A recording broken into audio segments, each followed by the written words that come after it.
saludar a todos.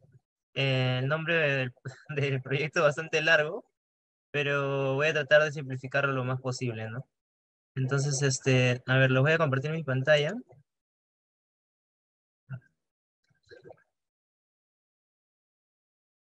Y quiero que me confirmen primero si ya se logra ver. Sí, ya sé. Ya. Entonces, bueno, primero, el nombre del proyecto es Aplicación del Modelo Robusto para la Optimización de Capacity en la red de las agencias. Quiero desmenuzar primero un poquito sobre qué es esto. O sea, un modelo robusto va a ser un modelo de optimización robusta. Entonces, un modelo de optimización es lo que vamos a tratar de explicar primero. Después, el capacity de la red de agencias se refiere más que todo a todas las agencias de mi banco tienen vendedores. Entonces, lo que vamos a tratar nosotros es de hacer la mejor distribución de estos vendedores, ¿no? En todas las agencias. Entonces, bueno, primero mencionarles un poco sobre en qué escala estamos como COE, ¿no? Como COE y bueno, también como parte de mi banco. Eh, o sea, nosotros tenemos la analítica predictiva que todos conocen y que es la más popular, por así decirlo, que es la parte de realización de modelos de Machine Learning. Y bueno, lo que nosotros es que estamos en una etapa donde tenemos cierto grado de expertise en este tipo de modelos, ¿no? O sea, tenemos una serie de toolkits y una serie de herramientas que nos ayudan a hacer mucho más fácil el trabajo de estos modelos. Entonces, nosotros ya con este avance en esta parte de Analytics, lo que hemos hecho después es ahondar un poco en la analítica prescriptiva, ¿no? Y bueno, analítica prescriptiva, ¿qué termina siendo? Termina siendo un campo muy amplio que también puede ser tanto la optimización, modelos de optimización, motores heurísticos, simulaciones de Monte Carlos y demás, ¿no? Es un campo también bastante amplio que consume toda esta escala anterior para poder generar valor, ¿no? Entonces, yendo un poco a lo que es un modelo de optimización o qué es la optimización en sí, ¿no? Entonces, nosotros acá tenemos un ejemplo bien práctico, ¿no? Un ejemplo súper sencillo, que una fábrica tiene una sola máquina que trabaja en intervalos de tiempo de diferentes costos, cuya función ha sido mapeada. Entonces, hay una función de costos mapeada, ¿no? Entonces, la máquina debe ser operada solo en un horario de trabajo para que brinde resultados buenos. A pesar de ello, a veces falla y no se puede cumplir. Y bueno, el dueño quiere saber cómo puede ganar más sin la necesidad de cambiar de máquina y con los datos que actualmente tiene en mano. Entonces, nosotros lo que podemos ver acá es que un modelo de optimización, un problema de optimización se puede dividir en tres partes, ¿no? En tres partes realmente notorias, que pueden ser la parte de la función objetivo, que donde nosotros, por ejemplo, en este caso es la función de costos, lo que buscamos es minimizar los costos, obviamente. Si fuera utilidad, va a ser maximizar, ¿no? Entonces tenemos dos opciones, minimizar o maximizar la función, ¿no? Y lo otro que nosotros también tenemos son las palancas, ¿no? O las variables sobre las cuales nosotros tenemos control. Entonces, sobre las variables que nosotros tenemos control, van a ser justamente la otra parte que son las variables. Y sobre lo otro que nosotros de repente tenemos como restricciones, sería la tercera parte. Entonces, un modelo de optimización se compone de tres partes principales y lo que trata de buscar un modelo de optimización es una solución a este problema, ¿no? Entonces, vamos a ir como que yendo en cascada primero para poder como que entender un poco más sobre qué campo específico de la optimización estamos o hemos nosotros ahondado, ¿no? Entonces, por ejemplo, en el caso de la optimización, hay dos partes o dos formas de dividirlo. Una es optimización exacta y la otra es optimización heurística. Entonces, optimización exacta, como su nombre lo dice, lo que busca es obtener una solución óptima. Y esta solución óptima va a ser la óptima y vas a estar totalmente seguro que va a ser la mejor solución, ¿no? Entonces, es determinística, ¿no? Porque solo obtienes una solución. Entonces, por lo general, computacionalmente es bastante más complicada que los métodos heurísticos, ¿no? Porque los métodos heurísticos lo que hacen es encontrar una solución a tu problema, tal que cumplas con las restricciones. O sea, si volvemos al gráfico anterior, lo que va a buscar un modelo heurístico es cumplir con la restricción que te cumpla todas las restricciones y evaluar ese resultado, ¿no? Y claro que tú lo puedes encontrar varias soluciones y evaluar cuál es la que es mínima de todas ellas, ¿no? En este caso, ¿no? Entonces no es determinística, utiliza valores aleatorios, etc. Y bueno, requiere menos recursos computacionales. Y esto es muy importante en los modelos de optimización, la parte de recursos computacionales. Porque si de repente tu problema tiene millones de variables, va a depender mucho el enfoque que le des, ¿no? Entonces, una vez que nosotros para explicar o para graficar esto de una forma más práctica, podríamos ver acá, ¿no? O sea, nosotros imaginemos que toda esta región rayada es la región factible. Entonces, dentro de la región factible hay tres soluciones, ¿no? O sea, podrían ser soluciones, ¿no? O soluciones viables, porque cumplen con todas las restricciones. Por eso están dentro de la región factible. Pero de estas tres soluciones, nosotros podemos estar seguros que el número 3 es la solución óptima. Entonces, como 3 es la solución óptima, 3 sería la solución determinística, ¿no? O sea, si nosotros utilizamos un método determinístico, sí o sí vamos a llegar a 3 siempre, ¿no? Pero si nosotros usamos un método heurístico, vamos a llegar a cualquiera, a 1, a 2 o a cualquier punto que esté antes de 3, ¿no?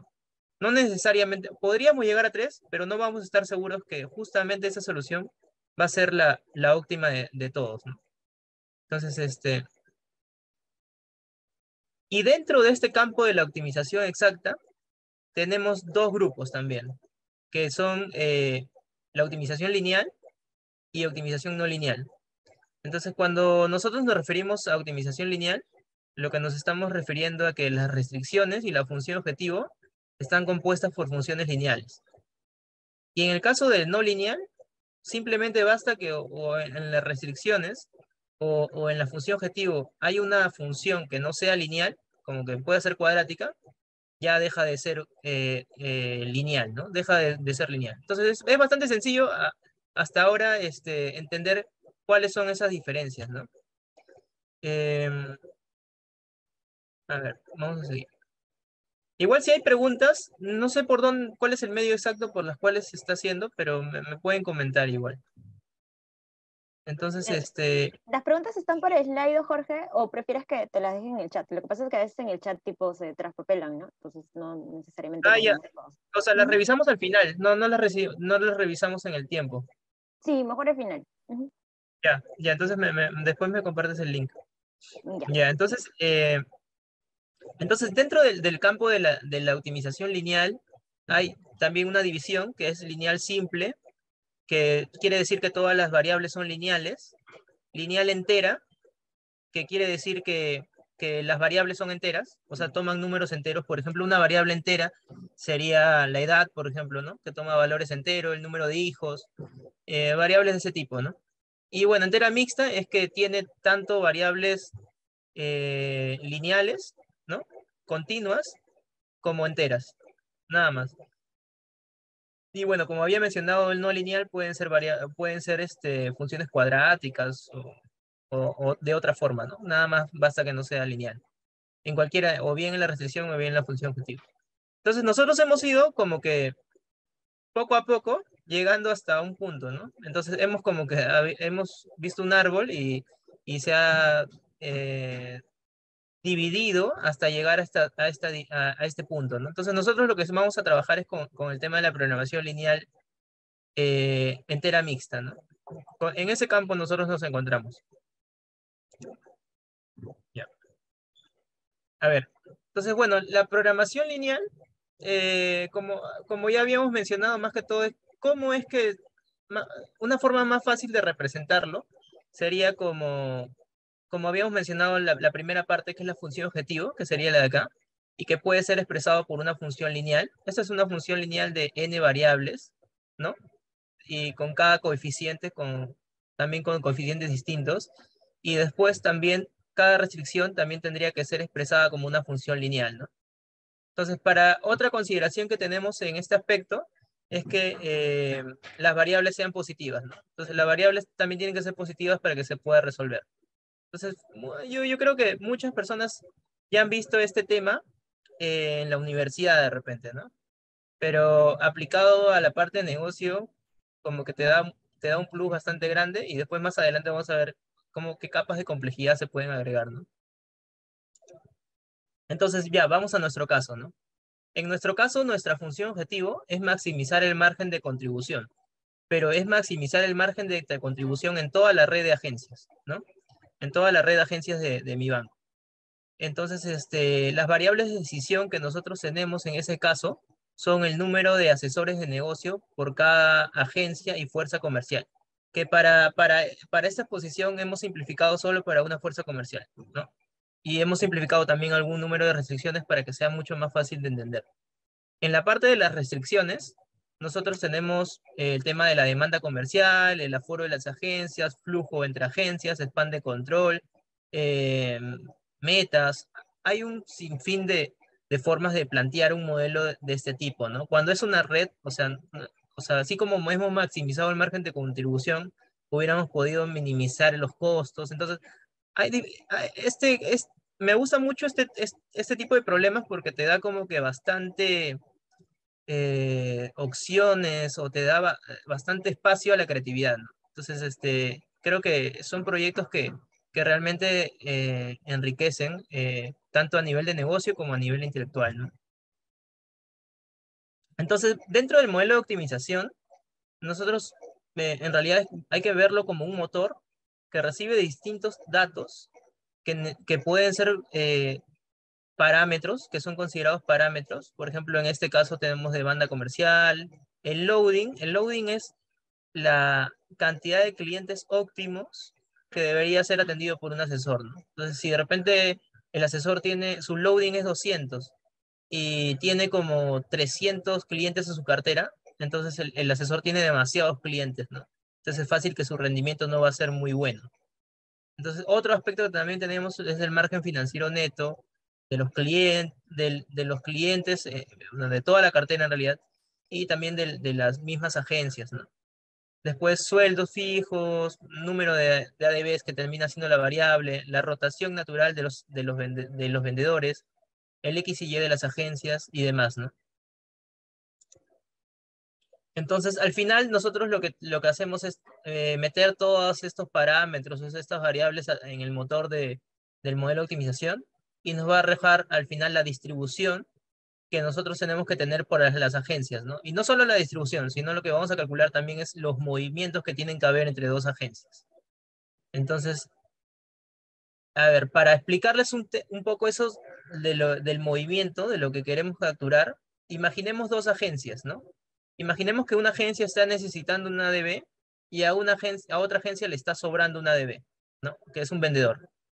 Entonces, si le está sobrando un vendedor, nosotros para llegar a un óptimo, sería tan fácil como mover un vendedor, ¿no? Entonces, si movemos un vendedor, al final va a estar en estado de equilibrio, ¿no? Ya, entonces, esa sería una de las casuísticas más fáciles, ¿no? Y también fáciles de representar a través del modelo de optimización y de capturar también. Pero, ¿qué pasaría si nosotros tenemos una limitante, la distancia entre dos agencias? Si una agencia está cerca a otra agencia, yo puedo mover un vendedor. Pero si la agencia está muy lejos de la otra agencia, entonces digamos que no puedes mover un vendedor, ¿no? Entonces, esa va a ser una limitante. Entonces, si nosotros tenemos esa limitante, ¿qué pasaría si de repente A y B están cerca, B y C están cerca, pero A y C no están consideradas cerca? Imaginemos que A tiene un superávit y C tiene un déficit. Entonces, lo que haríamos en realidad es, eh, ¿qué pasaría si no consideramos, o sea, si consideramos el flujo solo en un tramo? Al final no habría flujo acá, ¿no? Porque este está en cero, entonces no tendría por qué haber un flujo. Pero como nosotros estamos viendo toda la red, sí debería haber un flujo, porque debería haber un flujo de más uno, de A a B, y después un flujo de más uno, de B a C, ¿no? Entonces, de tal forma que hay una compensación, ¿no? O sea, al final el B está sirviendo como una agencia de pivote, ¿no? Entonces, hay que tener en cuenta que también este movimiento de ADBs, no necesariamente estamos moviendo el mismo ADB, ¿no? Porque no tendría sentido si estamos moviendo el mismo vendedor, porque al final sería como moverlo de A a C, sino que estamos moviendo un vendedor de A a B y de B a C estamos moviendo otro vendedor, ¿no? Entonces, es un poco así medio engorroso y se hace mucho más engorroso cuando si fueran 10 agencias, ¿no? Entonces, si fueran 10 agencias, eh, ver ese flujo sería mucho más complicado. Y además no es tan práctico que exista un flujo entre 10 agencias que de repente están cercanas, ¿no? Porque sería como que demasiados movimientos solo para cubrir de repente a una ADB, ¿no? Y también mover ADBs también te puede bajar el rendimiento de un vendedor, ¿no? Entonces, a ver, primero nos vamos a la función matemática. Ahora vamos a ahondar un poco en la parte matemática. Primero mencionarles que este programa lo hemos corrido en Julia. Actualmente estamos haciendo pruebas también con Pool y nos ha ido bien. Lo importante o sea, Pool es Python. Lo más importante, o creo que lo que mejor benchmark te da, es el tema de usar un solucionador, ¿no? O sea, nosotros usamos un solucionador que es Gurobi y hay un solucionador que es CBC, que ahí ustedes, o sea, ustedes pueden entrar donde están mejor detallados. Julia tiene una librería que se llama Jam. Y en Jam están diferentes solucionadores. Cuando yo me refiero a solucionadores es que, o sea, nosotros describimos en el programa la función matemática e internamente funciona bajo una lógica. Ya, cada solucionador tiene una lógica distinta, ¿no? O sea, en el fondo, bueno, parten de un algoritmo que es el simplex y con algunas variaciones, pero esas algunas variaciones son lo que te genera diferentes rendimientos en la ejecución del modelo. Ahora, Gurobi es de paga y bueno, pero también hay CBC que también es no de paga y bueno, también para cierto número de variables sí funciona bien, ¿no? Entonces, a ver, vamos a la función en sí. Entonces, si nosotros acá analizamos la función, tenemos este P, el P termina siendo el loading, X termina siendo la cantidad de vendedores en cada agencia y D termina siendo la demanda. Entonces, si nosotros tenemos acá esta función de mínimo, ¿no? Esta función de mínimo. Y esta función de mínimo lo que nos está expresando es que estamos limitando la cantidad de ventas que pueden capturar los vendedores a través de la demanda, ¿no? Entonces, imaginemos que tenemos una agencia y en la agencia tenemos 1000 vendedores. O sea, y el loading imaginemos que es de 10. Entonces, no quiere decir que esa agencia va a capturar 10.000 ventas, porque estamos limitándola matemáticamente por la demanda. Entonces, por más que eso sea 10.000, si la agencia tiene una demanda de 5.000 clientes, entonces al final lo que vas a capturar o terminar capturando va a ser justo esos 5.000. Ahora, el mínimo no es una función lineal. Entonces, otro aspecto muy importante y que no lo vamos a ahondar, o sea, no lo vamos a ahondar realmente por el espacio que tenemos, pero en un modelo de optimización, una de las cosas más complicadas es linealizar. Entonces, eso lo van a encontrar con la práctica. Entonces, por ejemplo, en este aspecto, cuando tenemos una función de minimización dentro de una maximización, linealizar es sumamente sencillo. Lo que se hace es cambiar esta función de mínimo por una variable auxiliar z, y esta z va a ser menor que cualquiera de sus partes, ¿no? Entonces, de esta forma queda linealizada esta parte. Pero si fuera diferente, o sea, si eso fuera una función de minimización, ya tendríamos que buscar otros métodos de linealización, ¿no? Entonces, otro aspecto acá a considerar también es la contratación de ADBs, ¿no? Entonces, la contratación de ADBs es multiplicado por un C, que termina siendo un costo. Después las desvinculaciones que podrían haber también nos traen un costo. El costo fijo de los vendedores, los costos fijos de las agencias, que nada más es un aspecto para que nosotros al colocar todos esos costos, el valor de la función objetivo va a tener como que una representación en negocios. O sea, si bien es cierto, esto es una constante y o sea, fácilmente lo podríamos quitar del modelo, es nada más para que nosotros, al momento de hacer los cálculos y al revisar las exportaciones del programa, sea mucho más fácil de explicarlo para negocio, ¿no? Y acá es justamente este costo diferencial. Este costo diferencial lo que hace es recoger y penalizar los movimientos. ¿Para qué?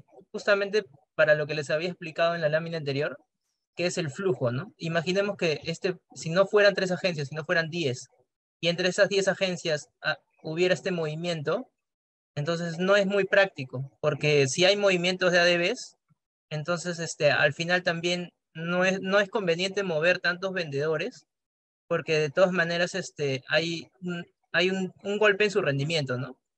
Entonces no valdría la pena mover, por ejemplo, 9 vendedores para cumplir con el estatus, ¿no? Con el estatus de equilibrio.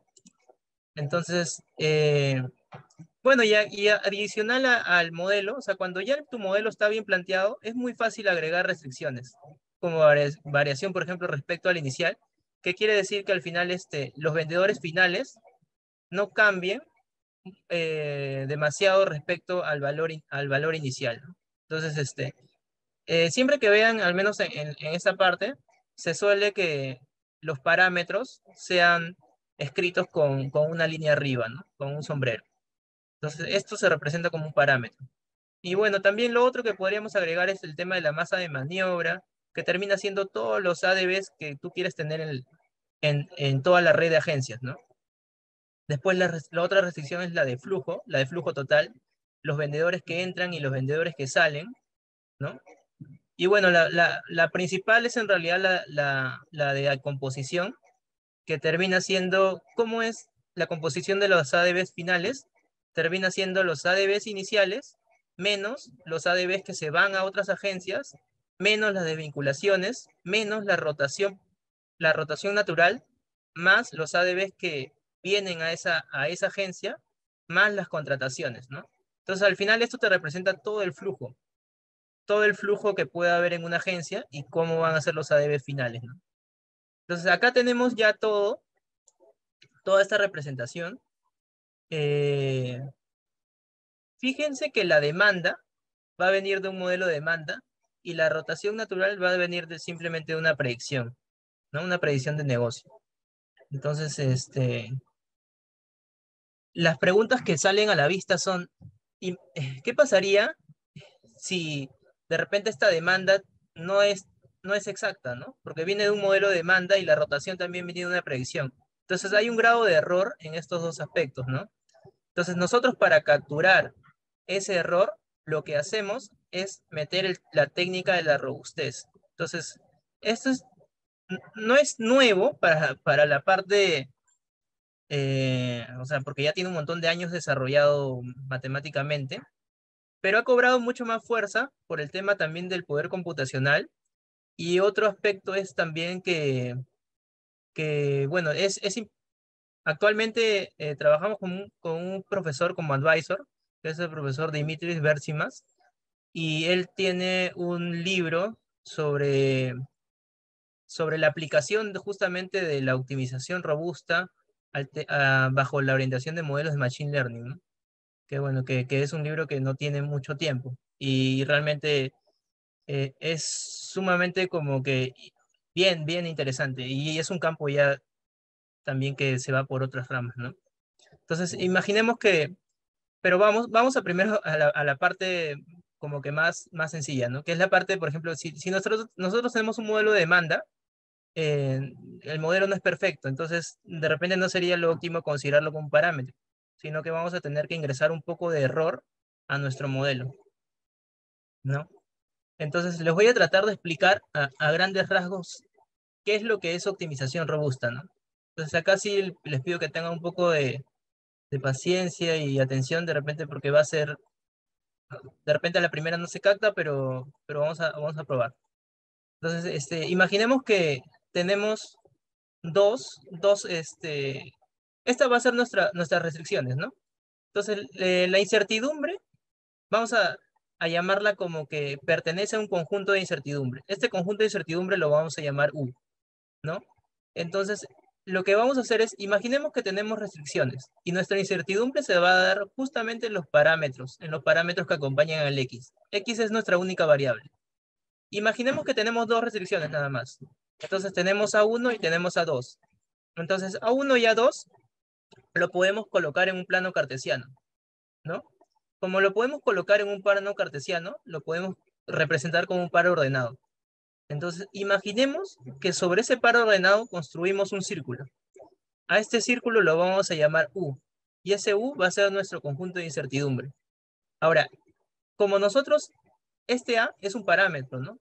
Pero si nosotros decimos, ya, mira, este A ya no va a ser un parámetro, sino que se va a poder mover a través de todo este círculo. Entonces, ¿qué va a pasar? A podrías tomar el valor de A', 2', o también moverse a través de todo el círculo, ¿no? Entonces, al final, eso es lo que busca la robustez. Geométricamente representamos un conjunto de incertidumbre y lo incluimos en el desarrollo del modelo de optimización. Y bueno, así como hemos definido un círculo, también podemos definir un cuadrado. Y en realidad es una representación geométrica, ¿no? Bueno, dentro de las más conocidas, nosotros tenemos la representación box, elipsoidal, poliedral, budget, y son diferentes formas de nosotros representar la robustez, ¿no? Ahora, ¿de qué va a depender que en tu problema uses cuál tienes que usar? Primero que el elipsoidal va a ser agregar una restricción cuadrática. Entonces, si no quieres lidiar con una restricción cuadrática, la descartas. Ahora, en los otros casos, lo que va a representar más es qué tan complejo quieras hacer tu problema, ¿no? O sea, mientras más, por ejemplo, el poliedral, ¿no? De repente, mientras más aristas definas para tu poliedral, más complejo va a ser el tema de resolver el problema, ¿no?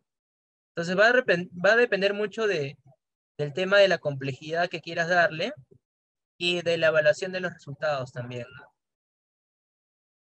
Entonces, bueno, ¿qué otras formas se te ocurren a partir de lo mostrado? En realidad, así como tenemos estas formas, y si nos ponemos a analizar el budget, termina siendo una combinación de box con poliedral, pueden haber una combinación de poliedral con elisoidal. Incluso hay papers que hablan sobre eso, ¿no? O sea, sobre la combinación de diferentes conjuntos eh, mejor dicho, representaciones geométricas, ¿no?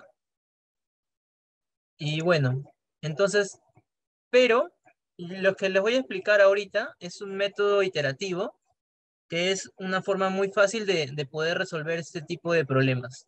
Pero sí es solo con estas consideraciones, ¿no? Entonces, imaginemos que tenemos una función de minimización, de tal forma que la función depende de x, y también que la demanda está dentro de un conjunto de incertidumbre. Entonces, al final, nuestra función depende de x y también de la demanda que está dentro de un conjunto de incertidumbre. Y las restricciones también dependen de x y de la demanda, ¿no? Y nosotros estamos colocando, bueno, U dentro de un conjunto de incertidumbre que sería el poliedral. ¿Y cómo se construye este conjunto de incertidumbre? Lo hemos construido de la siguiente forma. La variable es D menos los D, que D barra termina siendo D promedios, y esta es la desviación estándar de las demandas, ¿no? Entonces, esto es menor que un ρ, que lo que indica es el nivel de incertidumbre. Mientras más alto es, te estás cubriendo menos, ¿no? Entonces, lo que te indica es, este RO se recomienda que tome valores entre 1, 2, 3, 1.5, 2.5, ¿no? Entonces, este RO está muy relacionado con el tema de intervalos de confianza. Entonces, según eso es que pueden ir definiendo el tema del RO, ¿no? Ahora, vamos al método iterativo. Ya, el primer paso es resolver con D igual a D barra, que termina siendo el D promedio. Entonces, si nosotros igualamos al D barra, al final estamos teniendo el problema de optimización simple que sabemos resolver, ¿no? Que al final terminas resolviendo la minimización sobre X y D barra ya no es una variable. Entonces resuelves normalmente y esto te va a dar un resultado de X. Este resultado de X le vamos a llamar X asterisco. Ahora, en el siguiente paso, lo que vamos a hacer es igualar X a X asterisco, ¿no? Y entonces, al final, si nosotros igualamos X a X asterisco, que son las soluciones del método del paso anterior, entonces al final la función solo va a depender de D, ¿no? Y entonces lo que vamos a hacer adicional es, ya no va a ser minimizar, sino va a ser maximizar sobre D. Las mismas funciones y las mismas restricciones, ¿ya? Pero solo que ahora vamos a maximizar sobre D. con con X igual a X asterisco.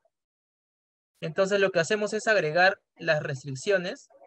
Vamos a agregar, aparte de las restricciones que ya están acá mapeadas, o sea, tenemos que agregar las restricciones que definan nuestro conjunto de incertidumbre. Como nosotros hemos querido hacer que el modelo sea lineal, entonces no hemos optado por el elipsoidal, sino que en vez de eso hemos optado por el budget. ¿Y cómo se representa el budget? De la siguiente forma, ¿no? Entonces, estos valores absolutos también se tienen que linealizar. No vamos a ahondar en esa parte de la linealización de valores absolutos, pero también se tienen que linealizar, ¿no? Y no, pero no es complicado de linealizar. En realidad, incluso se puede llegar a una lógica muy sencilla para linealizar. Y ciertas linealizaciones también mencionar que son bien generales y se pueden encontrar en bastantes documentos, libros. En la red hemos encontrado un montón de linealizaciones. Entonces, igual, bueno, entonces, volviendo al paso 2, lo que hacemos es cambiar la minimización por maximización y agregar estas dos restricciones que te definen el conjunto de incertidumbre. Entonces, cuando nosotros resolvemos el paso 2, ¿qué vamos a calcular? El D asterisco, que termina siendo la solución del segundo paso, ¿no? Porque es la maximización sobre D. Entonces, cuando nosotros resolvemos con D igual a D asterisco y volvemos al primer paso, o sea, pero ya no resolviendo con D barra, vamos a calcular X2 asterisco, que sería solo la solución, la siguiente solución, ¿no? Entonces, con la misma función objetivo, solo que ahora ya con D asterisco. Y la solución de esto va a ser X2 asterisco. Entonces, vamos a repetir el procedimiento y analizar la convergencia de la función objetivo. Entonces, lo que vamos nosotros a encontrar es algo parecido a esto. Primero resolvemos la minimización con D barra. Después, acá nos va a dar resultado que es el X asterisco. Cambiamos a la maximización, ¿no? Pero ahora sobre D, de las mismas funciones y mismas restricciones y agregando las restricciones del conjunto de incertidumbre. Y después volvemos otra vez a la minimización, pero ahora resolviendo con D igual a D asterisco. Y así repetimos el procedimiento y lo que vamos a encontrar es una convergencia en los resultados, ¿no? En los resultados de la función objetivo. Y al final, ese es el valor que nosotros estamos esperando, ¿no? Ahora, las ventajas y desventajas, ¿no? Bueno, la ventaja obvia es que es sumamente sencillo de entender, ¿no? O sea, bueno, de repente a primera vista puede resultar un poco tedioso, pero si le das unas 2 vueltas o 3 vueltas, se te va a quedar muy claro y es muy fácil de aplicarlo también. La desventaja clara es que si tu primera resolución de repente te tarda 2 horas, entonces hacer cada iteración te va a tomar un montón de horas. Aunque converge muy rápido, converge como que en 5 iteraciones más o menos. Entonces en 5 iteraciones ya hay una convergencia. Entonces, pero tienes que tener en cuenta también cuánto es el tiempo de procesamiento que tengas, ¿no? Y también si lo vas a implementar, cuánto es el espacio de tiempo que manejas, ¿no?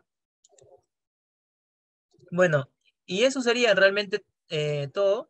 Lo que sí adicional les quería comentar, que de repente no lo hice, eh, no sé si estamos a tiempo, a ver, quería mostrarles.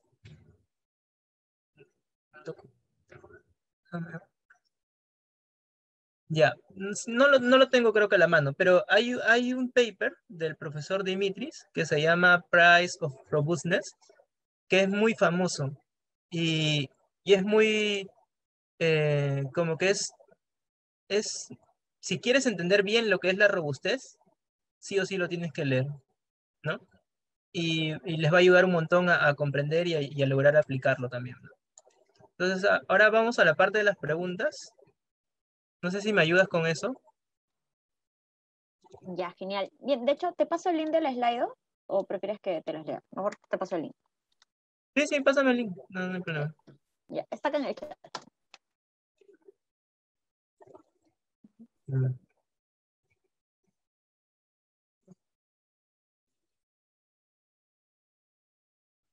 ¿Tiene un código? O así nomás. No, no, Ah, ya, entra ya, directo. ya, ¿Te ya, sale? ya lo vi. Sí, ya me salió. A ver, dice Gonzalo, ¿qué algoritmo de optimización utilizaba su motor y qué alternativas existían?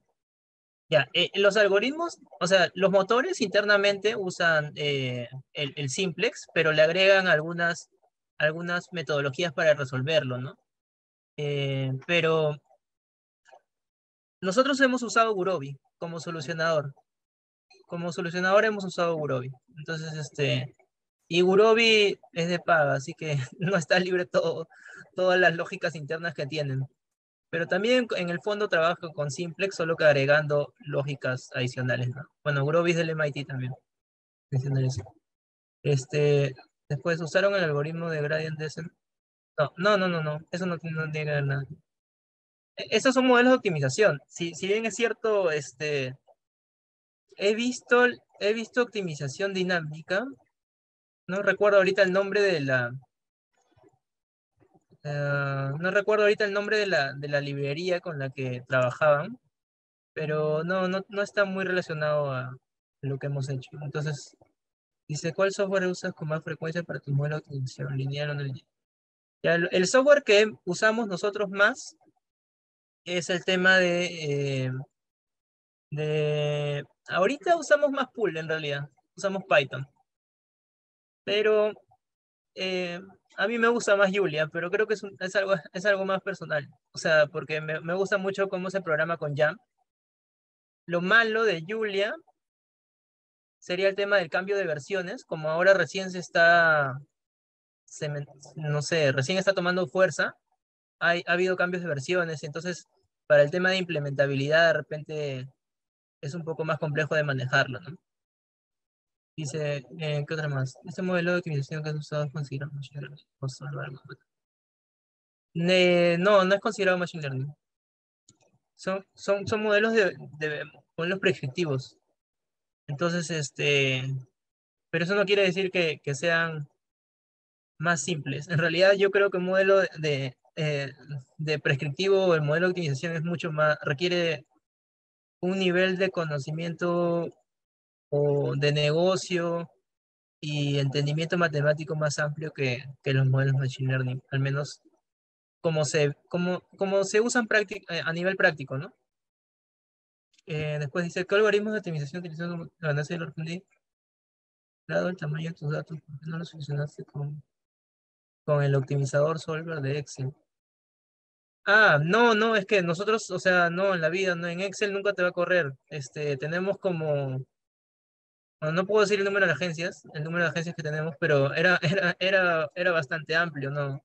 No, o sea, Julia te va a correr igual con un montón de datos. No, Excel no te va a correr, pero creo que es muy rápido. O sea, Excel al toque ya deja de funcionar ya.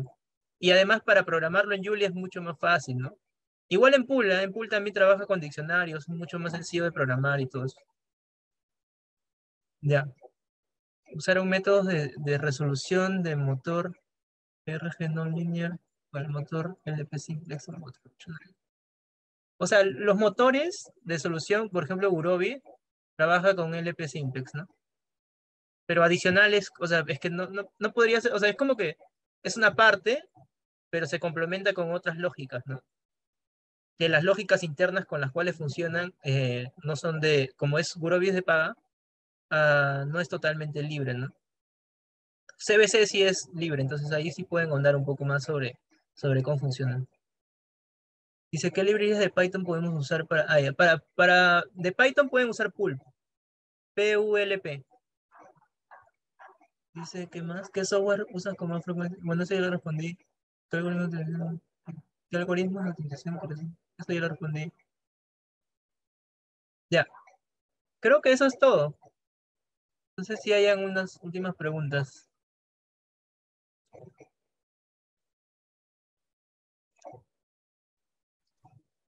Sí, creo que ya respondí todo.